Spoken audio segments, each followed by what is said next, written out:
old. Just look at me. Hi, welcome to the Booze and Bees. This is a pre-wing podcast, so we got a good 15 minutes before it's wing time. Yeah, my tummy's grumbling. We're having like a late lunch and then we're gonna do like a late dinner because we couldn't wait a few more hours for dinner. We're like, we can't. Yeah, it's been a day at the office. She woke up and got into her grind. She's been grinding all day. I've been grinding at the warehouse all day, so we had to get this in, and we're like, let's do it now so we can relax because it's. Yeah, we're being really nice and productive. We went to the grocery store earlier, even though we didn't want to. And yep. Like, look, you got things in life you don't want to do, and you gotta do them. You just gotta do them, and then you feel so good after, and it's usually pretty quick. And there's one thing too, though, about making yourself like the things that you need to do.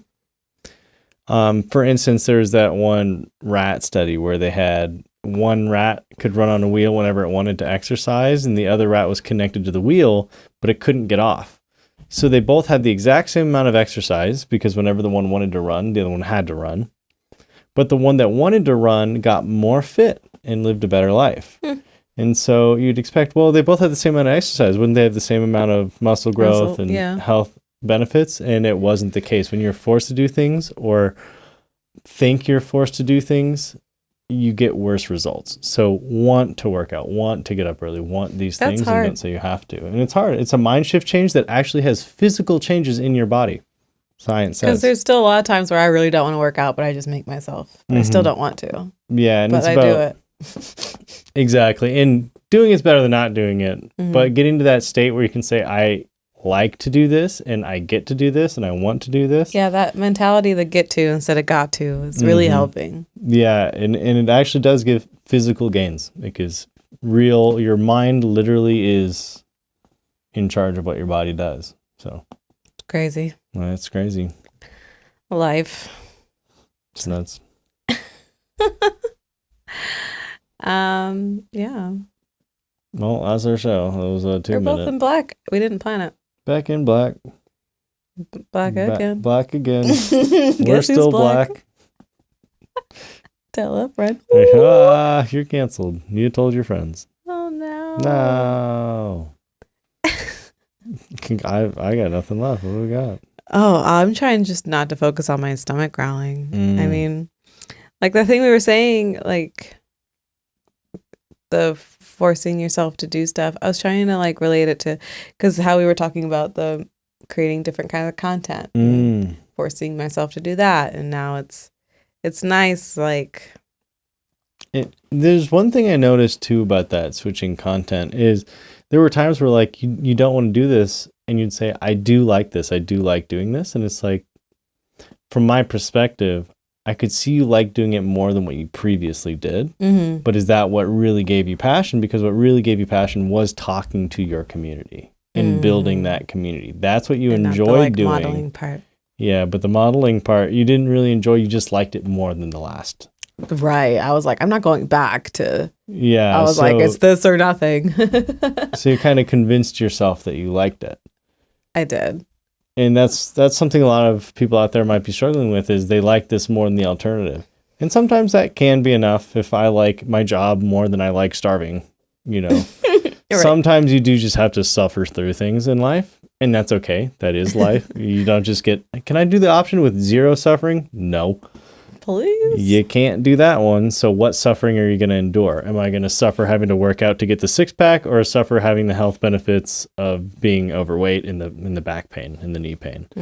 You get to choose what suffering, but you're going to suffer either way. It's your choice on how you suffer. And I think you can take, oh, well, at least I get to choose my suffering a little bit, not all of it, but some of it. That might help. Yeah. You know how a few episodes we were talking about how like your soul chooses your path, or we came up with that as a maybe that's how it works. What if like our souls chose a really wanted to go through the most awful stuff, and it just hasn't happened yet?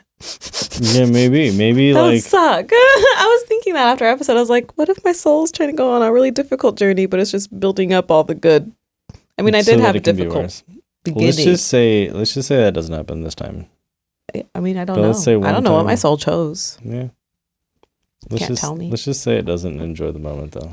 Well, I mean, yeah, that's what I have to do, or I just live in fear. Yeah. Nah, it's What coming. if, I know. What if someone's soul was to live in fear all the time and it's just Oreo? That's Oreo. That's our It's cat. just our cat.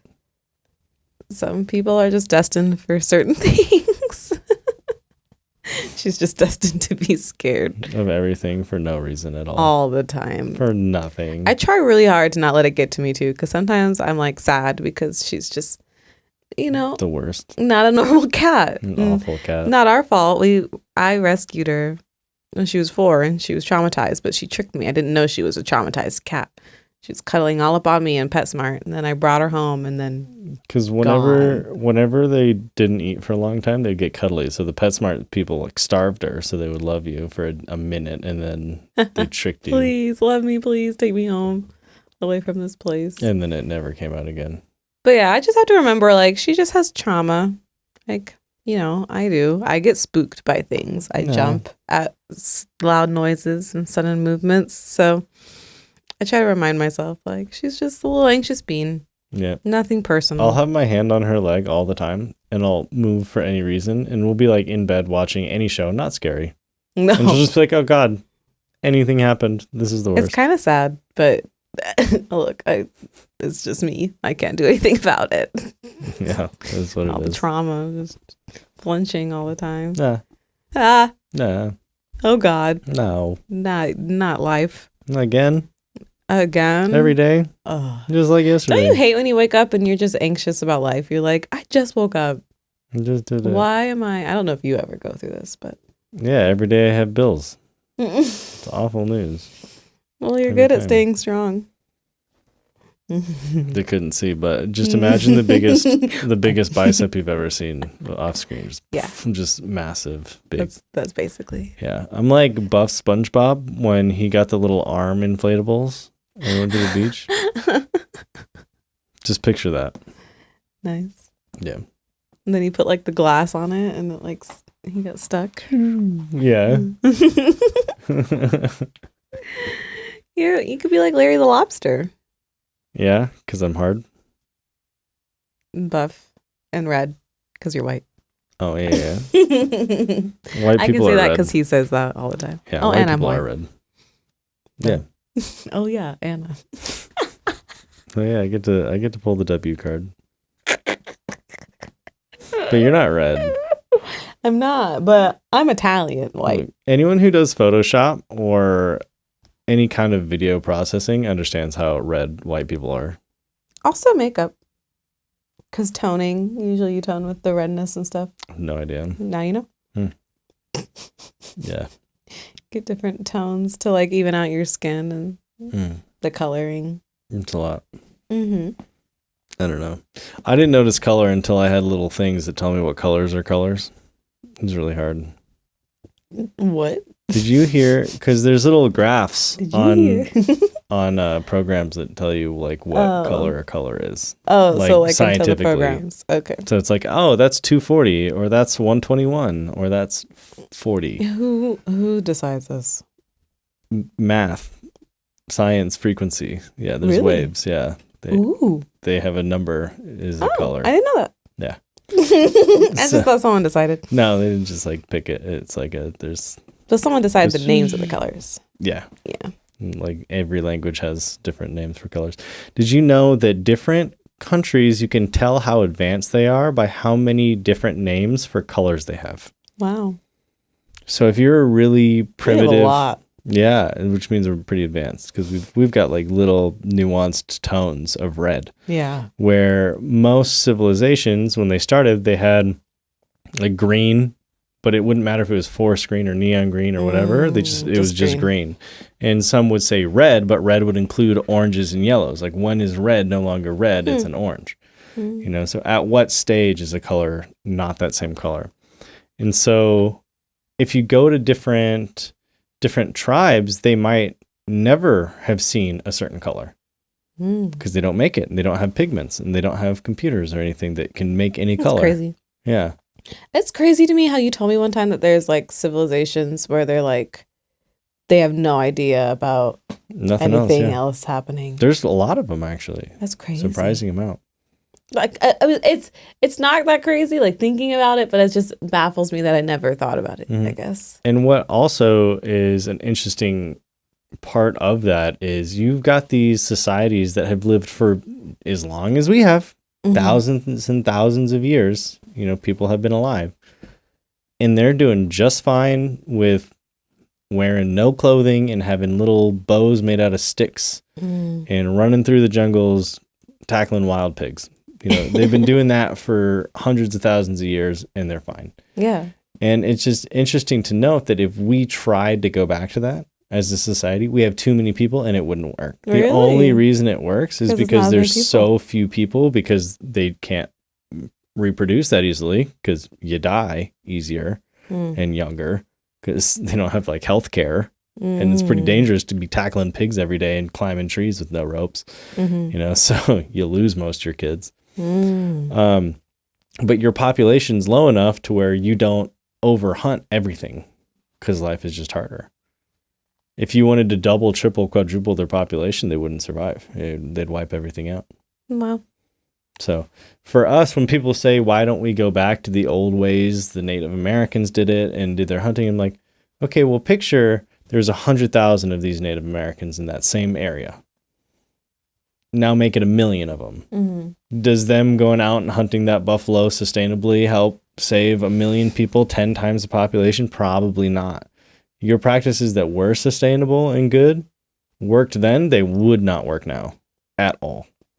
So you get to make the choice. Are you going to have less people, or are you going to have better methods of farming and better methods of hunting? Like, I get it though, because like I'm scared for us to just keep advancing. But it's like we like have to. We have to, or you got to get rid of like half the population. So then you have to decide: am I going to be Thanos, or am I going to keep advancing? Well, do you think like we could just stop populating less? Because you know how like younger generations, it seems like they don't want to have kids, which is also a problem for advancements, and it's problems for civilization. And then you also have to say, then who gets to have the kids? Right. Because that also doesn't bode well, where all the most intelligent, well put together people don't get to have children. All the people making mistakes get to have all the kids. But I just wonder if it's a natural thing, if we just naturally want to stop having because we're overpopulating. I would doubt it. Don't think so. I don't think it's a natural thing at all. It's definitely a phenomena that's a social construct, because people learn more than ever with phones. You wouldn't know you were overpopulated unless you looked it up and said, we are overpopulated, and it's insane. Well, you wouldn't know. This is just how many people there have been. My whole life, it seems like there's so many people there have been. You don't know how it was 100 years ago. And it would be bad to have less people, especially when you have major powerhouse countries that I won't say on here to get canceled, because people love canceling people. Major powerhouse countries with 10 times the population of any country, and they're just pumping them out more and more. If we stopped making people and they kept making people and they wanted to go to war with us, we lose. No, I meant everybody. Not just us. Well, everybody's got to stop. We can't even get people to stop polluting. You think we can get people to stop breeding?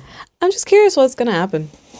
We're just going to like overpopulate the whole world. Just going to go to Mars. This is literally the only way. That's crazy. Elon Musk is the only one doing anything to save humanity. He's the only one.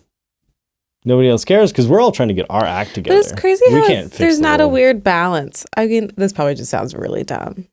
But like, because like the amount of people that die and are born, it's just not a good enough balance of it. No, because humans are really good at protecting humans. Really good at it. Really good at it. So we're dying because we're dying old now, right? We're dying way older than ever. We live longer than ever. This is quite possibly the best generation of humanity ever in existence to survive. If you want to think about survival back in the day, one bad winter, you didn't have a crop, your whole family died. It wasn't just you. It was like everybody wiped them all out. Yeah. You got the cold, your whole city's down. That we don't do that anymore. COVID was the worst thing to happen to us, and that was a drop in the bucket compared to what used to happen. The whole world would actually have been wiped out, and has been multiple times through history in a major way, to where we actually dropped the world temperature. That's how many people go. So there is a balance, but it requires us sort of who now gets to pick and choose. And if we don't want that, then the only alternative is let's go colonize Mars, right? Because we're going to keep making people in an ideal world. We keep making it better for people to live and to live longer and to live healthier. And that's what we want. And to have families that are great, then we need to go into space. That's it. No other way. Yeah, it's crazy. But that's why Elon, you got it, man. At least he's working on it. He's working on it.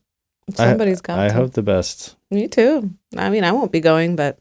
A lot of people hate him because his Twitter comments, but like, hear me out. Save the whole world or get mad over Twitter comments as you starve. That sucks. So let him save the world already. Yeah, just let him do it. Why you gotta be mad? Who cares? Stop being mad. You go to Mars then. Yeah. You do it. He actually made it so that all the Tesla patents were open source, meaning you could go make a competing electric car exactly the same as Tesla. You could go do it. Because he said, if anybody does really good at this, then the world's better.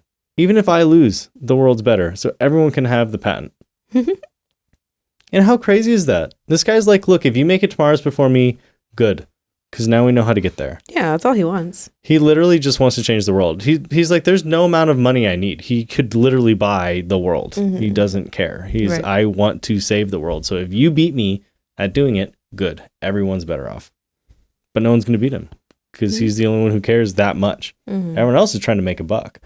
We're trying to make a buck because we can't go to Mars. Yeah. Look, we would love to change the world, but we can't even. You got to work on yourself first. Yeah. But who knows what great things we'll get to do. Like I know we've already done great things.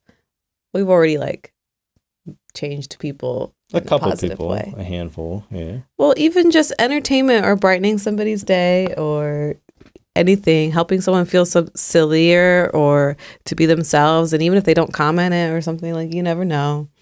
So the fact that we reach like thousands of people almost daily is like pretty cool. And hopefully get to add some positivity. We do. We're not negative. So what could we be, like. And even the craziest thing is like when we met, you didn't have the best like teeth brushing routine, and now you've got like a whole series on how to help yourself now. And so even if people just started brushing their teeth more or like flossing more because of you, you're going to actually help save people. Right. Maybe not their life, but maybe their life. There's some dental issues that hurt their life, but also save them thousands of dollars because $5 for toothpaste is going to save you thousands of dollars in medical bills. Exactly. That's for sure. Yeah. So we're helping. And then it's cool to think like the bigger impacts we could do. Like, just keep growing and getting older. Exactly. Cool. As long as we don't quit and keep working towards what we actually care about, which is helping people be their best self to help communities. Because I've always cared about the community. There's so many people who care about what laws are happening in New York or what laws are happening in California. And it's like, what did you do in your neighborhood this week? Oh, nothing. Well, then why do you care about what's going on in New York? Oh, well, they're Americans, and that could do a precedence of go do something good in your neighborhood. And then as soon as the New Yorkers notice that it's really good over in insert your hometown, they might adopt what you're doing. But if all you're doing is complaining about what other people are doing, then you're not helping your community. That's really good advice, especially for those people, too, who like are the internet like protesters or whatever, who think they're doing so good for all these other people. And it's like, you're literally on TikTok commenting, like go, like you said, volunteer or something. Do anything. Help your community. Besides that, that's not helpful. It's not helpful. It's not going to, and you might think it's going to help something, but years will go by and you'll realize all you did was waste some years. And in those years, you could have made a really dope garden because I'm telling you, a community garden in 3 years from starting gets really big. That's what my friend's mom did before she passed away, and it's now the community garden. It's named after her, and everybody grows vegetables and fruits there. And it's just something she made because she loved the people in her neighborhood, and the people in her neighborhood upkept it and improved it over the years, and that will last, not your angry comments online. Yeah. Nice episode. Guffaw. We get to go eat. No, thank goodness. So happy. Guffaw. Love y'all. Till next time.